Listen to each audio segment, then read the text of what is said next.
Hello viewers, welcome to another tutorial on sometimes.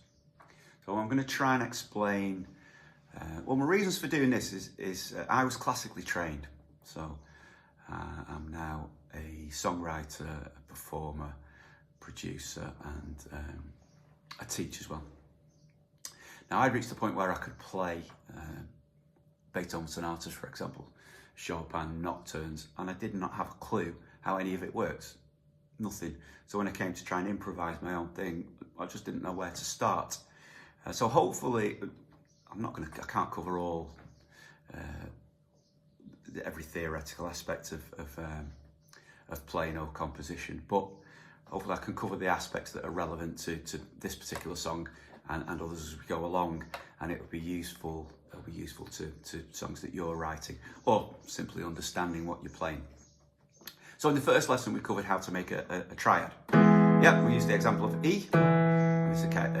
This applies to any triad. So if it's a major one, you count up from your root note, the E. 1, 2, 3, 4 will give you your major third. 1, 2, 3 will give you your 5. So 1, 3 and 5 are the notes of the triad. You flatten the third to get your minor version. So in other words, if you start from scratch, take your E, count 1, 2, 3, and then 1, 2, 3, 4. 1 and the 5 are always the same, it's the third. It will be either a major third or a minor third. Major third is made up of 2 full tones, i.e. 1 semitone, 2 semitone, 3 semitone, 4 semitones. And a minor third is a tone and a half. So we can build a triad on every note of the scale. If we're in E, sometimes it's in E. Actually, let's just move to C quickly for this because it's easy to understand. At some point I might do a lesson explaining why keys have sharps and flats in. It's pretty straightforward, but I don't want to get into that now. So let's just jump to C because C doesn't have any sharps and flats. Well, quickly, the reason is that on the piano, there's a semitone between notes 3 and 4 and notes 7 and 8, and all the others are tones. Because the major scale goes from the root note, tone, tone, semitone, tone, tone, tone, semitone. Yep, so if we build a triad on chord on note 1, so we'll call that chord 1, it's major. If we build one on note 2, that's D minor, so 2 is minor. 3 is E minor, so 3 is minor. 4 will be major, in this case F major. 5 would be major, that's G. 6 would be major, 6 will be minor, A minor, and B will be a diminished chord. Now the difference between a diminished chord and an ordinary minor chord is that it has 2 minor thirds piled up on top of each other.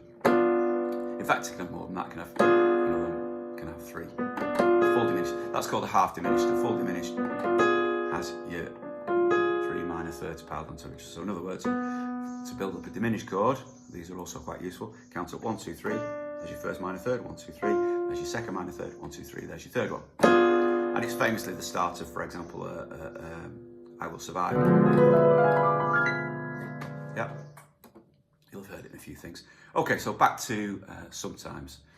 So our first chord is going to be E. So it's just a standard E major. And we've got an E7. Yeah.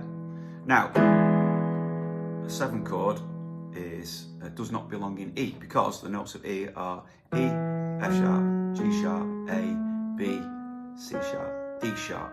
So that D, so when you see an E7, that means it's got flattened 7. A 7 chord found using the notes, well, starting on E, using the notes of E major, that will be a major 7. We don't need to get bogged in that down at that at the moment, but that 7 is otherwise known as a dominant 7, dominant being on the 5th note of the scale, therefore that belongs in A, which is going to take us to A, which is our next chord. So the first 3 chords, E, E7, going to the A. Next chord is an A minor. Yeah. So we've gone from 1, 7 to 4, 4 minor. We're going to go back to the 1, which is the E, and we're going to go to the 5, which is the B. Then we're going to go to the 2, which you'll remember is a minor chord, that's F sharp minor. We're going to go back to the 4, then we go to the 5, and then go back to our 1 again. Yeah. So we can play the song as, or we can play this section at any rate, as all as triads, with the exception, of course, of the E7. That can't be a triad because we've got there additional 7 note in it. So let's just play it like that, and you can, I'll add the vocal so you know what it sounds like just using the triad form. Some of them won't exactly be triads because they're going to have the root note at the top of the chord. Others, we can just play the root and the bass and play a triad in the right hand. Yeah, so starting the E. Sometimes you think, sometimes you know, sometimes you listen, sometimes you don't. We could be there, right there in the dark, we're shining like a firefly's light, we're burning out of my soul. And then, and then we'll be into the second A section. That sounds okay, but we can make it sound a bit more interesting than that. How can we do that? Well, the first one, instead of playing the 7 in our right hand, what we could do is just drop the left hand note to a D. So it would sound like this.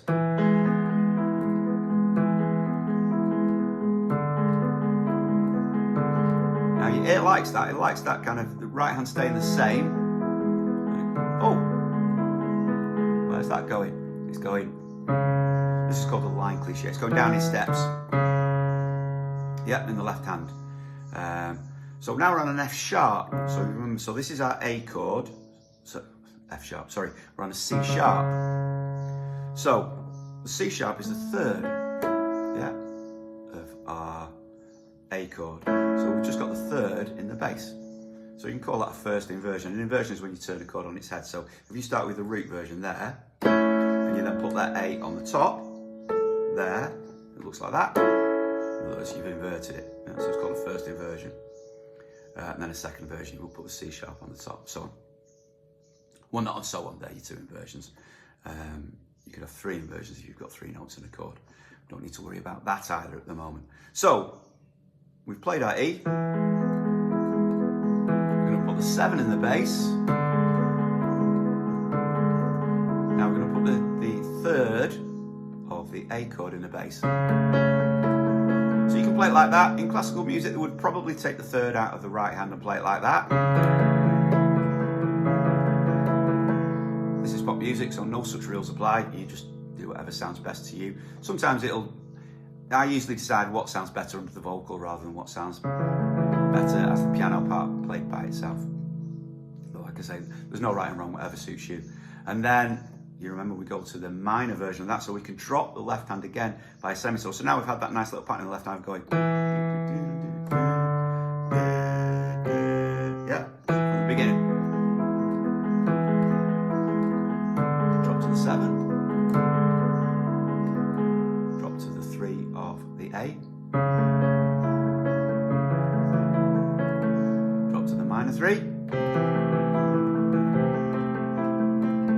Now, the next chord you remember is going back to the 1. So we could go back up to the 1 there, but we could also carry on with this line cliche, keep going down the left hand to what is the 5 of our E chord. If you remember the E chord, E, G sharp and B, and play that. Yeah. And now we've got our F sharp minor. So you could carry on going down. Have we got F sharp minor? No, wait, sorry. Forgetting myself.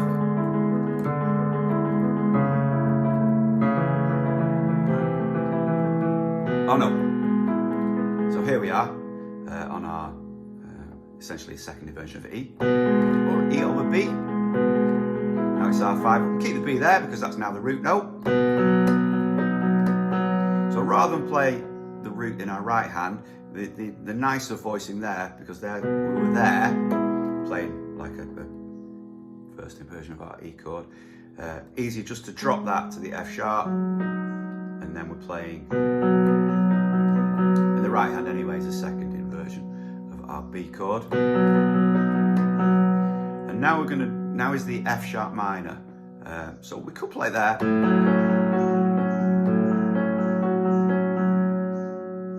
I prefer going to the root of that one.